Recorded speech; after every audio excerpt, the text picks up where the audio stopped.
अशा अनेक विषयाच्या संदर्भाने या ठिकाणी बैठक झाली. आणि मला वाटते जवळपास सगळ्या विषयावर चर्चा झाली आणि सगळे विषय हे निश्चितपणानं लवकरात लवकर मार्गाला लागतील. कंधारला न्यायालयाची इमारत नवीन झाली पाहिजे, सुसज्ज झाली पाहिजे. त्यासाठी लागणारी 5 एकर जमीन उपलब्ध करून देणे, डॉक्टर बाबासाहेब आंबेडकर वसतिगृह धुळ्याला वेगळं आणि कंधारला वेगळं करण्यासाठी जाणं. धुळ्याला अनेक दिवसापासून शादीखान्याचा विषय होता, त्याला जागा उपलब्ध करून देणे. याशिवाय अनेक विषयावर या ठिकाणी चर्चा झाली.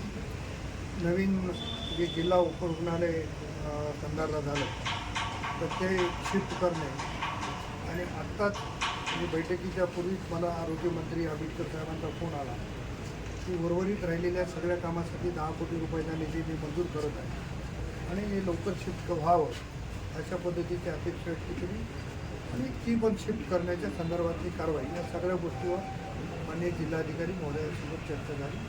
सगळ्या खात्यांचे अधिकारी, नगरपालिकेचे लोकप्रतिनिधी आम्ही सगळे या बैठकीला होतो.